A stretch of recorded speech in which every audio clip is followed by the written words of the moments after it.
तो चलिए आज से हम लोग अंतर्राष्ट्रीय संगठन की सीरीज शुरू करने जा रहे हैं, जो कि BPSC 66 मेंस के पेपर फर्स्ट के सेक्शन 2 के लिए इम्पोर्टेंट है। आज हम लोग अंतर्राष्ट्रीय संगठन में आसियान को समझेंगे।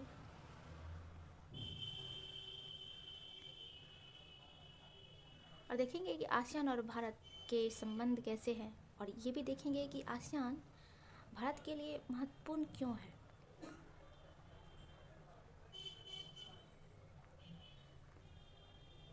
तो चलिए शुरू करते हैं। आसियान की स्थापना 8 अगस्त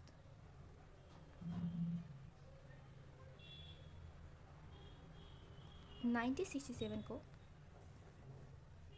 बैंकॉक घोषणा पत्र के आधार पर किया गया था।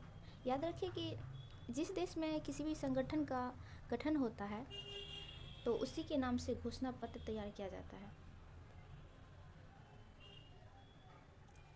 तो आसियान का गठन बैंकॉक में किया गया था, इसलिए इसका घोषणा पत्र का नाम बैंकॉक घोषणा पत्र था। आसियान के स्थापना में यानी फाउंडिंग सदस्य देश के रूप में Indonesia, Malaysia, Philippines, Singapore, Thailand, इन पांचों ने मिलकर आसियान का स्थापना किया था। इसलिए इन पांचों देशों को आसियान का फाउंडिंग सदस्य देश कहा जाता है। आसियान का फुल फॉर्म होता है दक्षिण पूर्वी एशियाई देशों का संगठन या समूह। अब इसे देख लेते हैं कि यह आसियान यानी कि दक्षिण पूर्वी एशियाई देशों का संगठन क्यों कहते हैं। तो अगर हम ये मैप में देखेंगे, ये एशिया का मैप, ये नॉर्थ हो गया, ये साउथ, ये ईस्ट और ये वेस्ट। तो ये सारे देश जो हैं Indonesia, Malaysia, Philippines, Singapore, Thailand, ये सभी एशिया के इस लोकेशन में आते हैं। और मैप के हिसाब से ये देखें तो ये हो गया दक्षिण पूर्व एशिया, इसलिए इसे आसियान यानी कि दक्षिण पूर्व एशियाई देशों का समूह कहा जाता है। इसमें वर्तमान में कुल 10 देश हैं। आइए इन सभी देशों को हम मैप पर देख लेते हैं ताकि बहुत दिनों तक हम इस चीज़ों को याद रख सकें। तो सबसे पहले है Myanmar, Laos, Vietnam, Thailand, Malaysia, Singapore, Indonesia, Philippines, Brunei और ये कंबोडिया। ये 1999 में आसियान का 10वां देश बना था। आसियान के उद्देश्य और लक्ष्य की बात करें तो आसियान एक क्षेत्रीय स्तर पर एक संगठन है जो कि इनके सदस्य देशों के बीच आर्थिक, सामाजिक तथा सांस्कृतिक विकास एवं क्षेत्रीय शांति को स्थापित करने में योगदान देते हैं। आसियान का उद्देश्य सामाजिक और सांस्कृतिक आर्थिक विकास को बढ़ावा देना है। सदस्य देशों के बीच परस्पर सहयोग और शांति को बढ़ावा देना भी इसका मुख्य उद्देश्यों में से एक है। प्रशिक्षण और अनुसंधान की सुविधा प्रदान करना, कृषि और उद्योग संबंधी क्षेत्रों के विकास में योगदान, परिवहन और संचार सुविधा में सुधार करना, अंतर्राष्ट्रीय और क्षेत्रीय संगठन के साथ अनुपूरक संबंध स्थापित करना ताकि ज़्यादा से ज़्यादा विकास हो सके।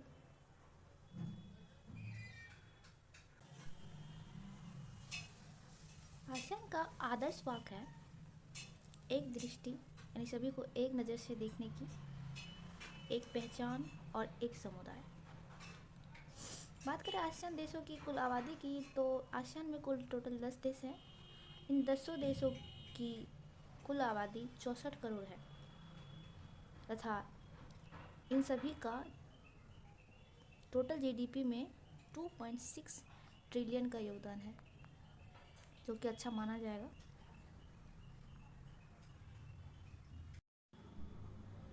भारत और आसियान के संबंध 1990 से पूर्व अच्छे नहीं थे।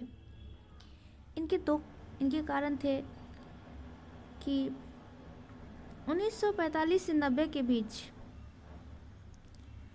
चूँकि 1945 में 1947 में भारत आज़ाद हुआ और अभी भी भारत गुलामी की जंजीरों से निकला था, तो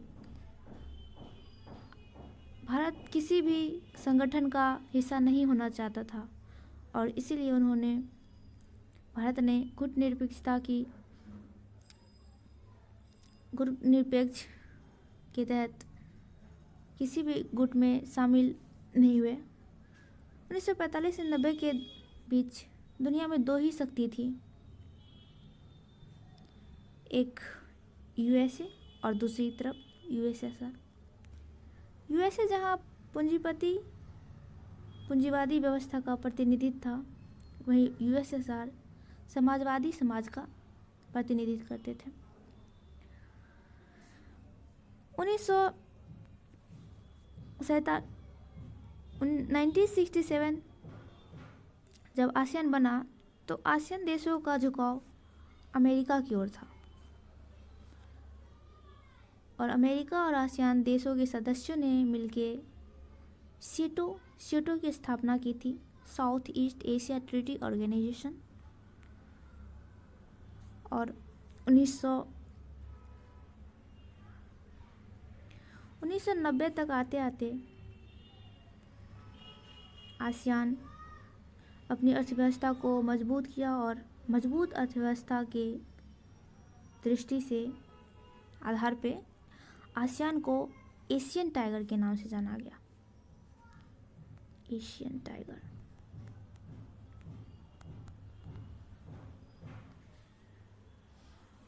वहीं दूसरी तरफ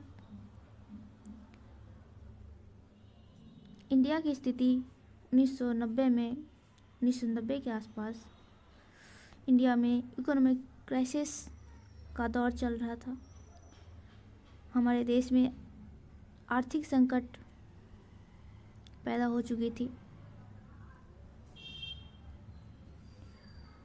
1990 में ही इंडिया का मित्र राष्ट्र यूएसएसआर का भी विघटन हो गया था। उसी समय भूमंडलीकरण का दौर आया। इन सभी समस्याओं की वजह से आसियान और भारत का संबंध अच्छे नहीं थे। पर 1990 के बाद भारत और आसियान के संबंध में चेंजेस आए। 1990 के बाद 1991 में भारत की तत्कालीन सरकार पीएम नरसिम्हा राव ने पूर्व की ओर देखो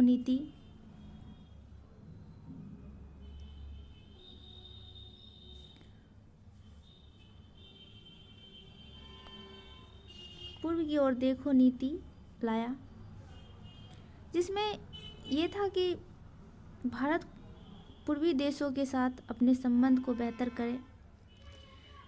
इसमें पूर्वी एशिया, जिसमें जापान, चीन और दक्षिण कोरिया आते हैं, प्लस दक्षिण पूर्वी एशिया जिसमें मलेशिया, थाईलैंड, सिंगापुर, इंडोनेशिया ये सभी देश आते हैं, उन सभी के साथ अपने संबंध को बेहतर करना था। इस नीति का परिणाम ये हुआ कि 1992 में आसियान देशों ने भारत को वार्ताकार का दर्जा दिया। यानी इसके बाद भारत अब आसियान के सम्मेलनों में वार्ताकार के रूप में शामिल हो सकेंगे। ये वार्ता वार्षिक हो जा करती थी। उसके बाद 1996 में आसियान ने भारत को पूर्ण वार्ताकार का दर्जा दे दिया। पूर्ण वार्ताकार का दर्जा मतलब अब वे वार्षिक सम्मेलन और क्षेत्रीय सम्मेलन जो भी होंगे, आयोजित होंगे, उसमें भारत को बुलाया जाएगा।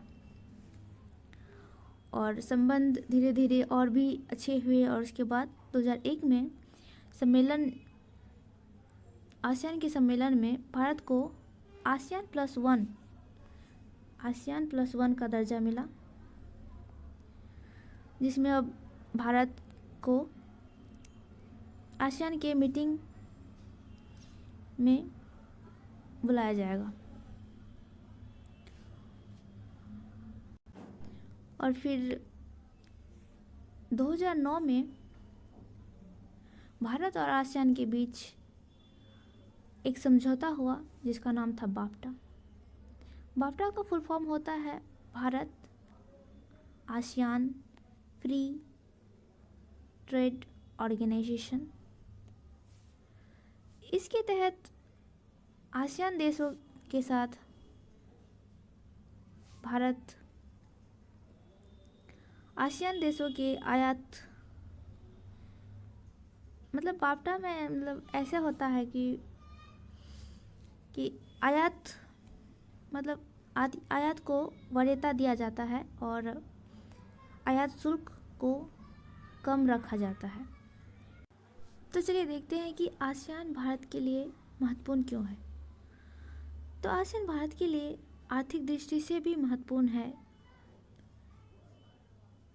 आसियान के साथ अभी भारत का व्यापारिक संबंध 7 अरब ट्रिलियन डॉलर का है, जिसे 2020 तक 100 ट्रिलियन डॉलर करने का लक्ष्य रखा गया है और 2022 तक इसे 200 ट्रिलियन करने का लक्ष्य रखा गया है। वहीं आसियान के साथ चाइना का ट्रेड हिस्सा देखें तो वो है 456 ट्रिलियन अमेरिकी डॉलर। ये भारत के परिप्रेक्ष्य में बहुत अधिक है, पर दक्षिण चीन सागर विवाद के बाद आसियान और चाइना के संबंध अच्छे नहीं चल रहे हैं। इस स्थिति में भारत को इस बात का फायदा मिल सकता है कि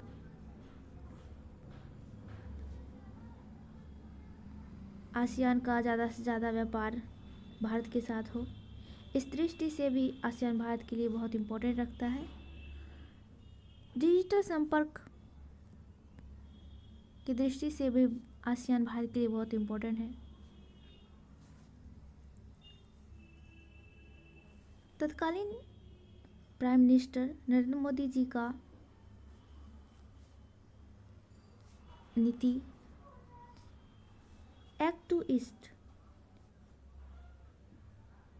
विथ ईस्ट या एक्ट टू ईस्ट या एक्ट विथ आसियान का मुख्य फोकस है कनेक्टिविटी को बढ़ाना।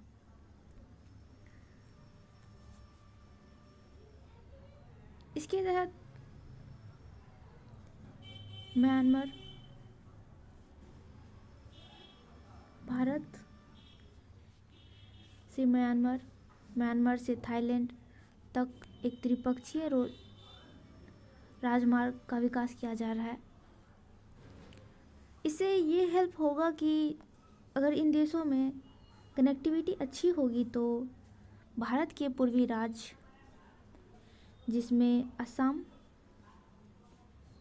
अरुणाचल प्रदेश, नागालैंड, मिजोरम, मेघालय, मणिपुर, ये सभी राज्य जो संसाधन की दृष्टि से बहुत रिच स्टेट है,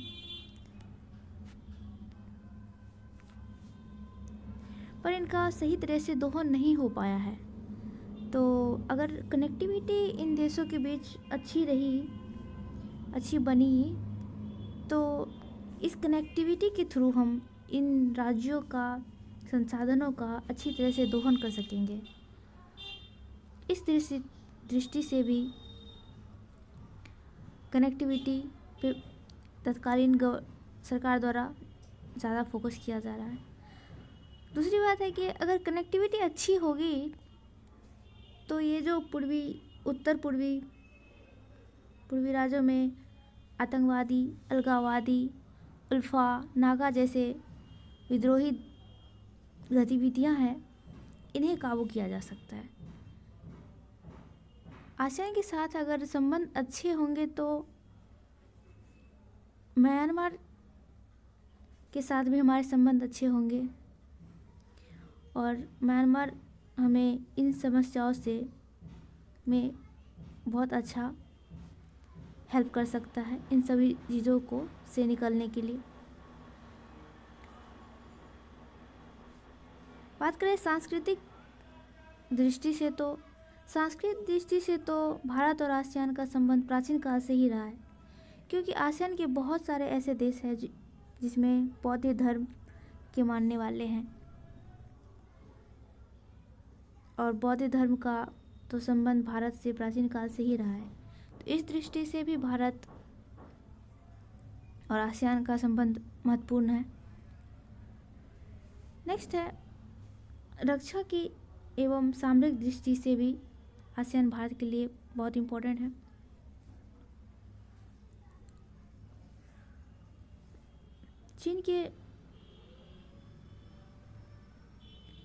चीन का प्रभाव हिंद महासागर में बढ़ता जा रहा है। इसे कंट्रोल करने या प्रति संतुलित करने के लिए भी आसियान भारत के लिए बहुत इम्पोर्टेंट है।